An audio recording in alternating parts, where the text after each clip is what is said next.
Is this a train? Looking sharp. Thanks for the compliment. Ugh! The train just spoke.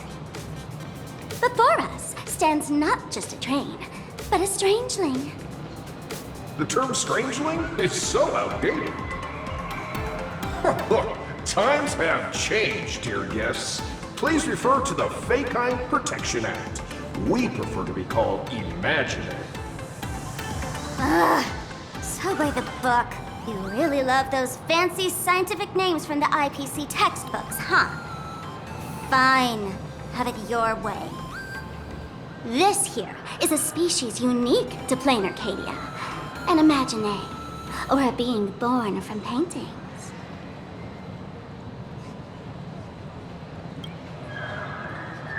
Once upon a time, the artists here discovered that by sketching creatures from their imagination and giving them names, they could bring their creations into reality.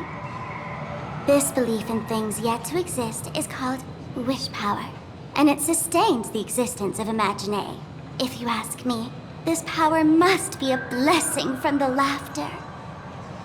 Oops, got sidetracked. This here is the Bullet Worm Express, an Imagine in charge of transportation. You could say they're in the same line of work as you folks. Oh, so you two must be the Nameless from the Astral Express. The passengers in my stomach are always gossiping about you. When you get a chance, hop aboard and give me a try. Let's see who's faster, me or the Astral Express. Thanks. We'll definitely do that when we get the chance. But, man, who would have thought that the Express here is actually a living being? An imagining. That's absolutely mind-blowing! Hello, everyone. Welcome to Duomension City. Holy smokes, there are cops at the station? Sparkle, don't tell me you're about to get arrested on the spot.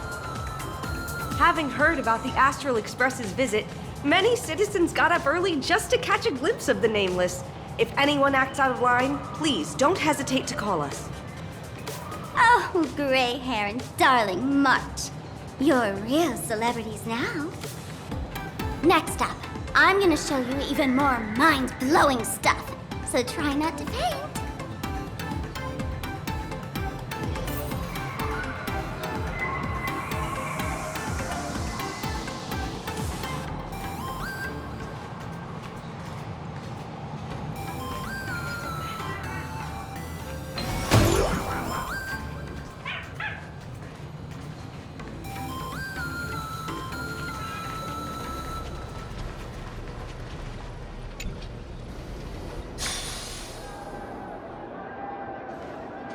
Holy cow, it's packed in here.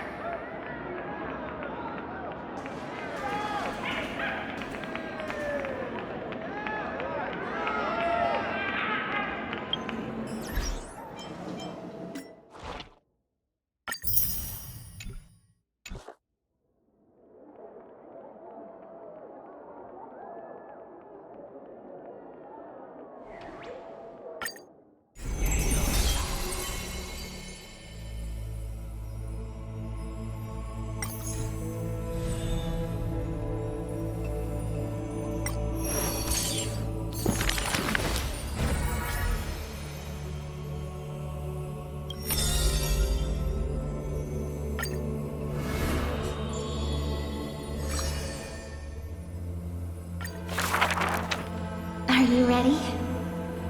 This is going to be a very, very long story.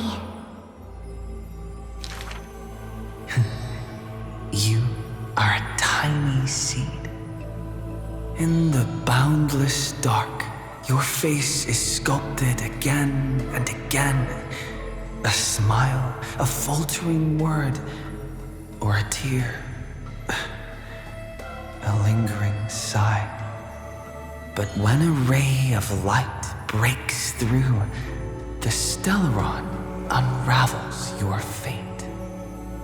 Since that moment, you were meant to be a soul, yet you are hollow. You were meant to be the answer, yet you know nothing.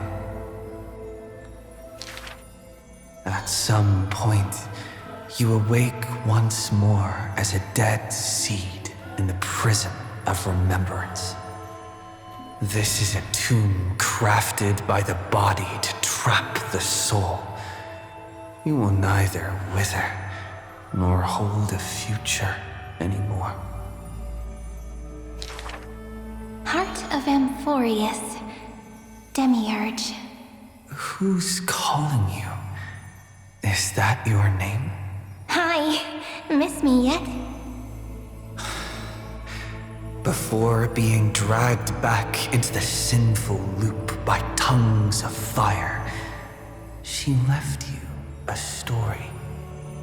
The singing fairy guides the kind traveler to the Remembrance Maze. Soft and full of color, a peaceful, beautiful place to return to. In the ice cave of memory, only stories hold warmth. They slowly transform from symbols and numbers into things you are familiar with, yet have never seen. Rainbows, clouds, and flames dance through the story. Swallows, butterflies, and kittens grace its pages. You find yourself wanting to hear more from her. A thought that's never crossed your mind until now. And so, you begin to take root. Slowly, quietly, you bloom. Memory's flowers blossom within the cage, casting light upon the cold night, unveiling gardens, fountains, and quiet promenades. You come to understand more, new thoughts, deeper feelings. Your palms grow soft with fur, and you reach gently for her fingertips. Each meeting carries thousands of years of longing. You see the exhaustion in her quiet steps through the years, and breathe in the sorrow she hides within her tales. At the final meeting, she entrusts you with her name, Cyrene. The ripples of past reverie carry romantic poems back through time.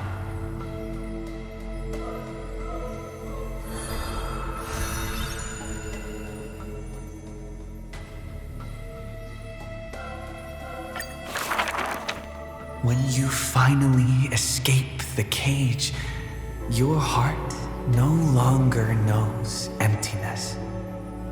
Ma'am? Ma'am? As the memory's flower withers, it bears a fruit shaped like a heart. You lose yourself, forgetting even the name you were given. But one desire lingers, to turn the next page of the unfolding story. The Remembrance's messenger takes your hand through blooming gardens and hushed galleries to where the stars unfold above. A shooting star flashes by like the most brilliant pen, carving staccatos into the endless loop of night. Mimi!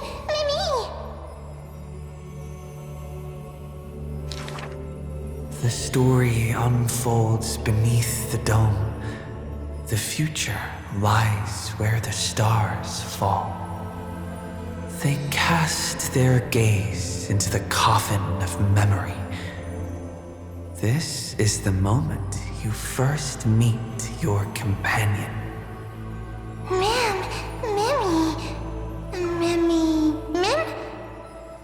Orynyx gives you your new name, but your quick-witted partner prefers teasing you with nicknames.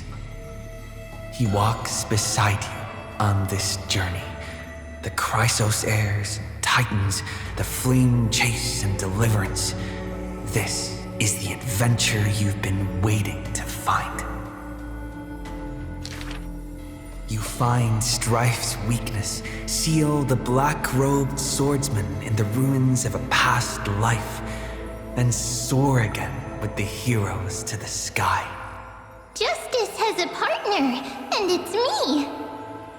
You too tread in the grove, gurgling, almost drowning. Just erase this from your mind quickly.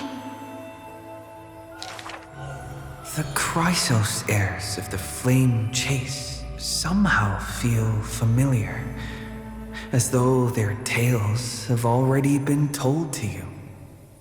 Swallows soar through the open skies, and a butterfly dances across the blooming land. A lone lion watches over the perilous cliffs as the rainbow mends the torn sky. By the story's end, the dark clouds consume every trace of light. All shall bid farewell to one, and that person alone will witness the miracle. Hatred flares from the heart of the blazing sun, and the world falls apart, carried off by the chaos of time. And though only ripples of past reverie remain, they still sing brave poems alongside it.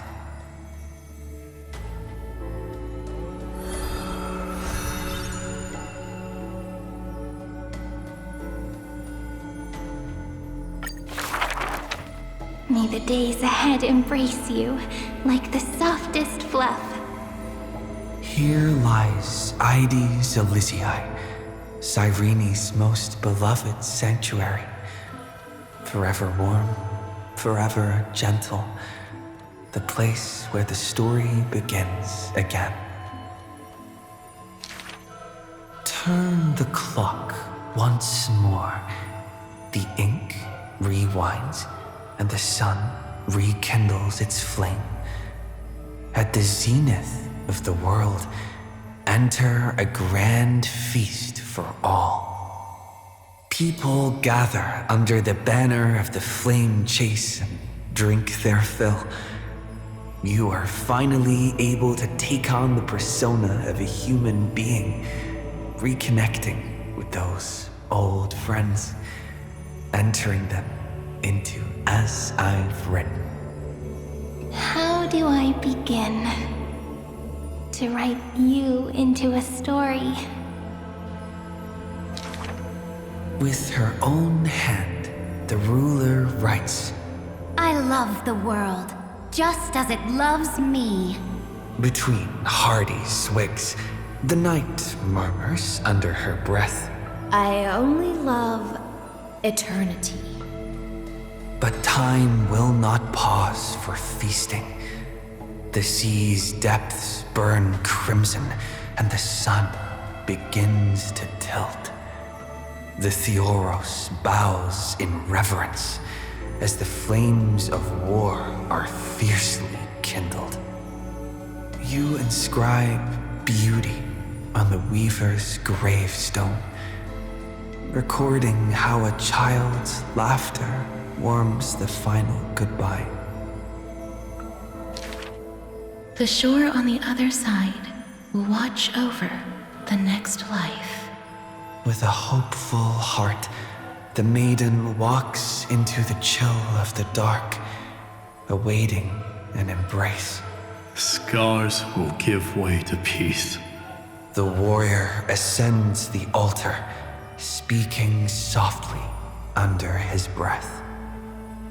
The cat is not fond of warmth and quietly slips away from your intrusions. And the wise one who journeyed with her to the end still carries a smile in the depths of his eyes. The physician who bears a love for mortals wishes for you to look up and behold the rainbow's light. You say farewell to all. In a world aching with wounds, again and again, you turn the pages with a gentle hand.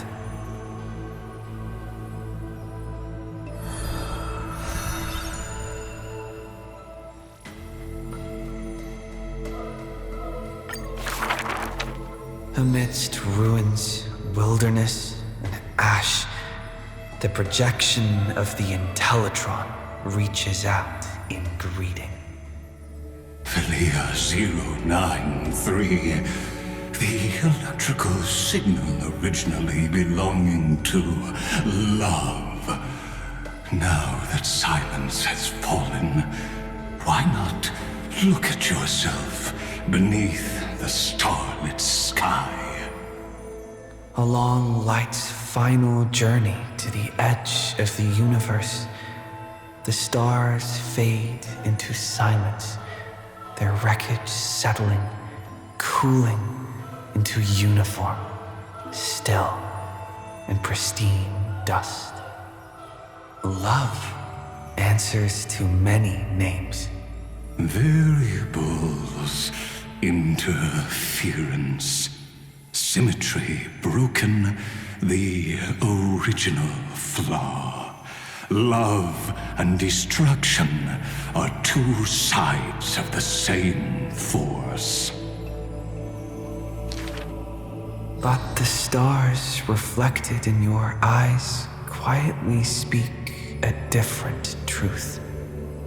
You waited until the ice flow stirred the slumber of time, until the azure dragon coiled along the edges of the earth, and the hero of deliverance returned once more.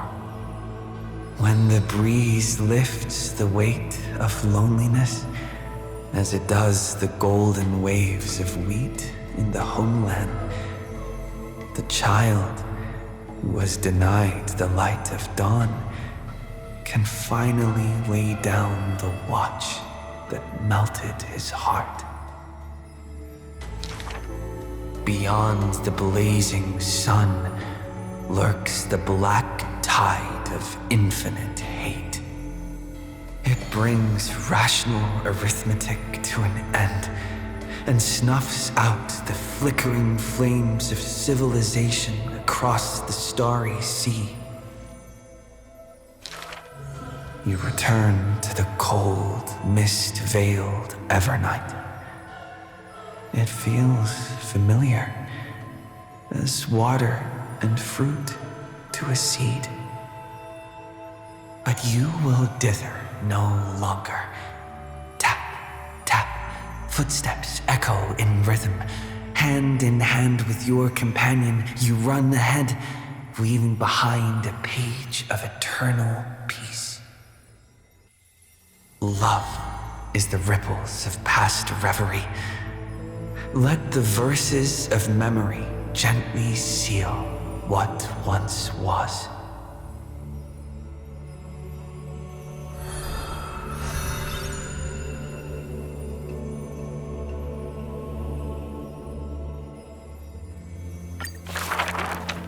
Thank you for all you've done, friend. Now, leave the rest to me. On the fragrant shores of the west wind, where flowers bloom, I picked one without thought and turned to glance behind me. Let me uncover the missing chapters in this long chronicle of Amphorius. I see you, Amphorius. You are so beautiful, like a tragic tale that stands apart from the rest. I wish for you to be illuminated by the mirror of memories, so that the cosmos can see this ray of light and bring a pause to the endless loops. I see you, friend. Do you remember this corridor of memory? It is where we first met.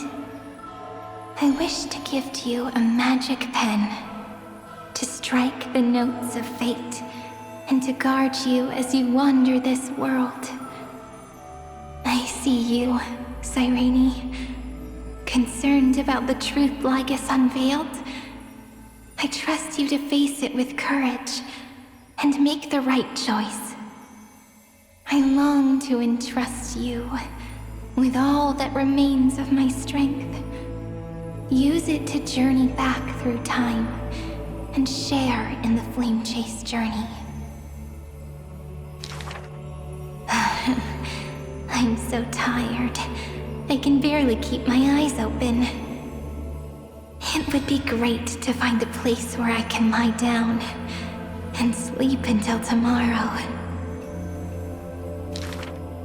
By the way, Cyrene, I remember you once spoke of a place soft and full of color. A peaceful, beautiful place that felt like home. But where is it? So this is the place. Without my realizing it, the flower I picked from the end of the west wind has become a seed. No matter. Will you let me make one last wish? I can't see you, Remembrance Maze. So I wish. Please, grow out from this tiny seed. The seed will grow and grow until it becomes a great tree, crowned with 1,000 flowers. It hums. Do, re, mi, fa, sol, la, ti. Waiting for a fairy maiden to arrive and write her very first story. You shall fade when the flowers bloom, for every ending begets a beginning. This book is dedicated to you, my friend. Open it. I'll be waiting for you in the past. When the time comes, whisper my name and all that she has ever meant. Cyrene, ripples of past reverie. I Hold hold me you in your heart with love. Then, with an unforgettable verse. I walk toward your tomorrow.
Back then, the tides of the Chrysos War had not yet engulfed this city-state of Talenton. And the young princess inside the gates once loved to roam without worries. She snuck into forbidden grounds while the servants were away, but was shocked by what she saw on that day. A chessboard, a stack of pieces, and a strange woman. The board dissected by daylight and shadow, the pieces polished from rough stones uneven. Fancy a game? If you are my match, then I'll call you my friend. The stranger's voice was husky and coarse. If you can beat me, then I'll call you my teacher. The princess proudly retorted. Despite the bravado, the princess had never touched chess. The defeat made her study in earnest, acknowledging the other as a teacher. Well, first she learned the knights, bishops, rooks, and queen. Then how to defend, attack, capture, and checkmate. I have learned all there is to learn. Barely out of childhood, the princess raced into games of chess. Those who looked down on her faced many losses.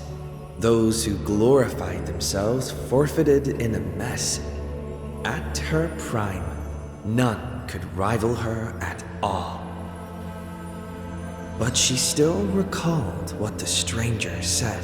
My origins bring dark omens, so never tell others where your teacher is from. Then, the waves of the Chrysos War washed over the world. The Achaemons welcomed a ruler. She was deemed Imperator and loved to play chess with herself. She regarded all things as pieces, whether Chrysos heirs or Titans magnificent. Before every god-slaying campaign, she thought of the stranger from her childhood, as if that woman had always lived in her mind. Isn't it lonely to play chess against yourself? The princess did not understand at the time.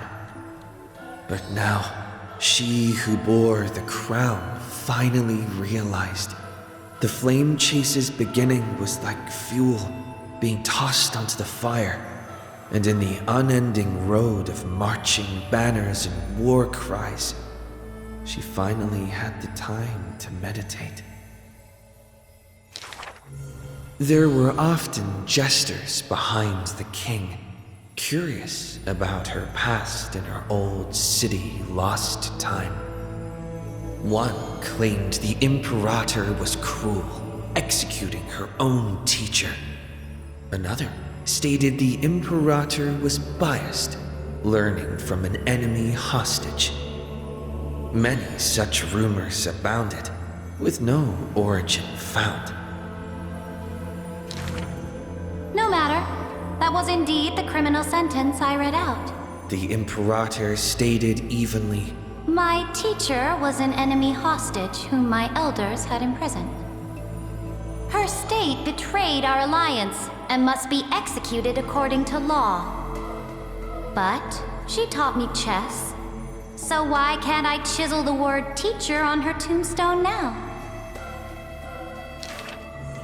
When the princess personally cleaned up the possessions of the dead, she caught sight of an incomplete game on the ground. The stranger's hoarse chuckle still echoed in her ear, laughing at the eternal fate of imprisonment, and at how the one facing her was the princess of the enemy. Is this your final game for me, my teacher? The princess imagined the end game over and over. Even when she took the imperial crown, she still dreamt of the black and white board. The concealed truth suddenly dawned on her during a more difficult contest in the future. An unfinished game might be the opponent's lifelong barrier.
The Imperator's army stormed into the northern states for the first time, passing through city gates scorched by war.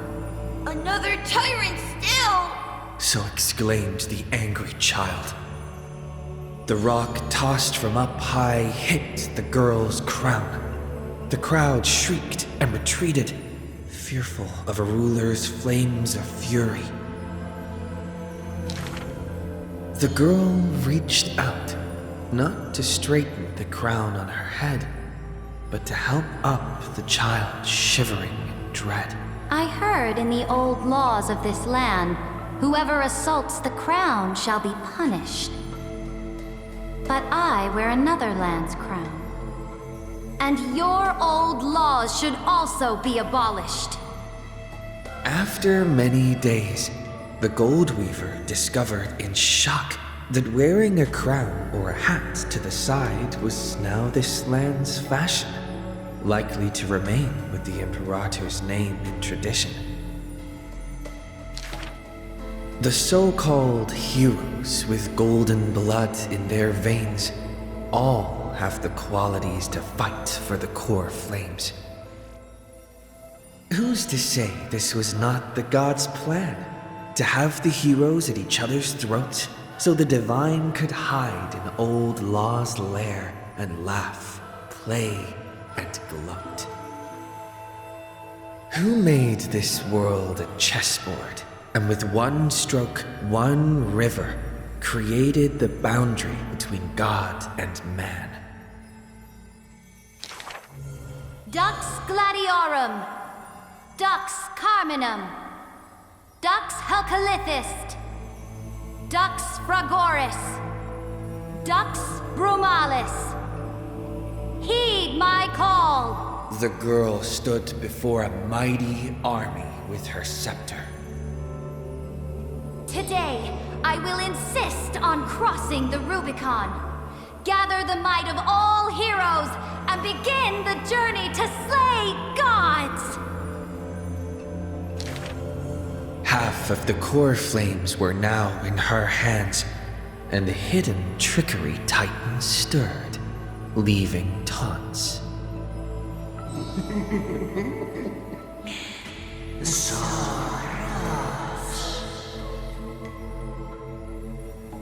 The Imperator summoned the heroes to discuss, finally stopping after much hesitation. As they had already pinned down the bones of Earth's beast, they let that thief live for a bit longer in bliss. The warrior of the fractured blade laughed boldly. Our sovereign is good at open strategies and struggles with trickery. But where is that live fish? The Imperator replied with a chuckle. Her? She probably disliked the scent of cats and submerged herself in the baths. The years spent with her dukes didn't seem too far distant. Yet only after the end of many wars did the heroes discover how the Imperator's form walked more and more alone. The road of a ruler is a lonely one. One day, we'll only be able to see her retreating form. The Swordmaster of Singing Waves was worried too.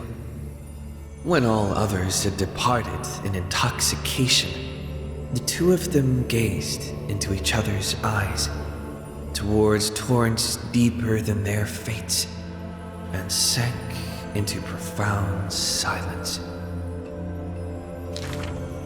Drink one more cup with me, my dear follower. In the end, the Imperator first broke the silence.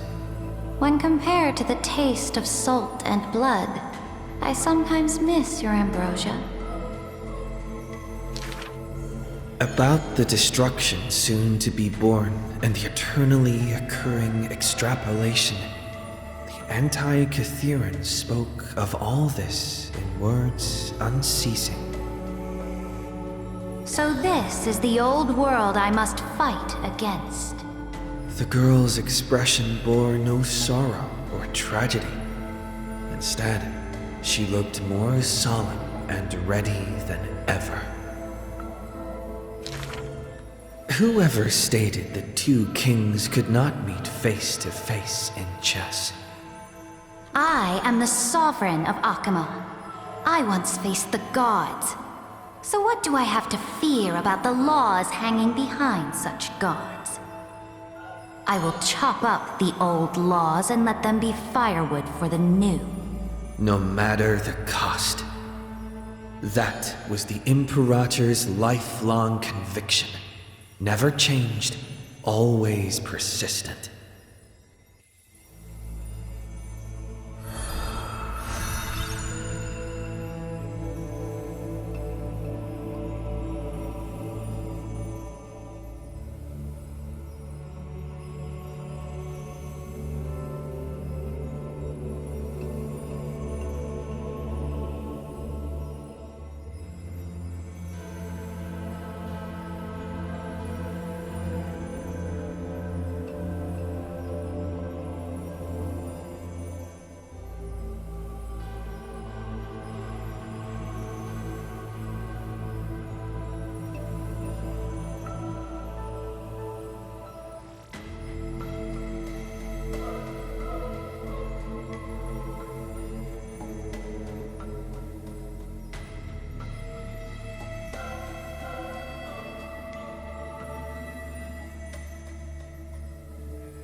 I dreamed that the Imperator's statue stood before the world-wearing altar, her gaze level with that of the gods.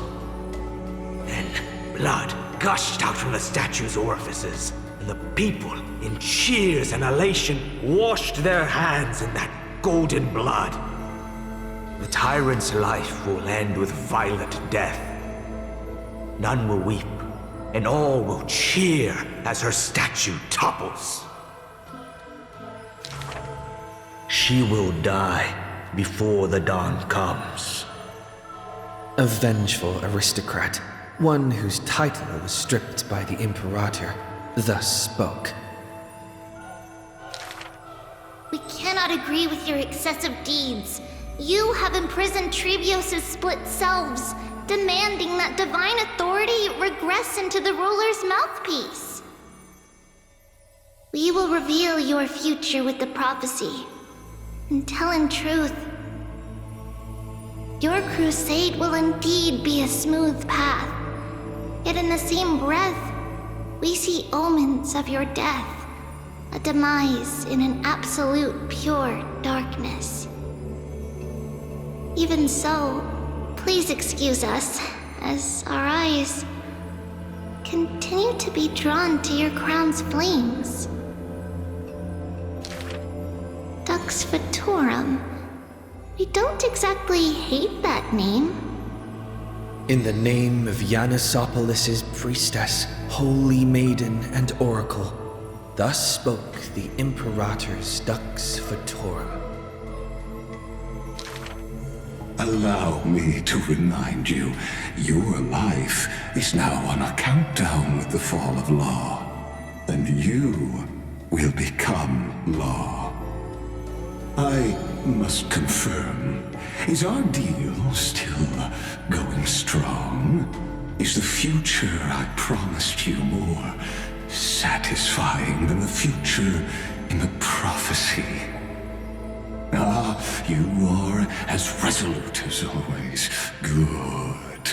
Oh, as ever, this prison of gods, amphorious and all mundane and average worlds, needs someone like you, a daring ruler. Let us end this despicable extrapolation together. Amphorius is Theoros, the Imperator's co-conspirator, Lycurgus, thus spoke. The Imperator betrayed the Flame Chase Alliance. And I was the sinner who paved the way for her achievements. Like how a deep-sea fish cannot escape the tide's push and pull. I granted her an end fitting for a tyrant. Her dying smile gazed towards my tear-swelled eyes. She commanded me to wash away all sins and filth, and return a blinding dawn to the holy city. She commanded me to set up stones and monuments, in lightless seabeds to commemorate our friends.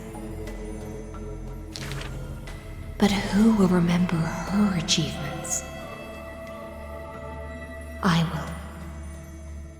I will rest with her in a lonely song. Electra, the last heir of the ocean, who played music on the waves alone, spoke thus. Please record the truth of my life, dear author. No need for words of praise or solemnity.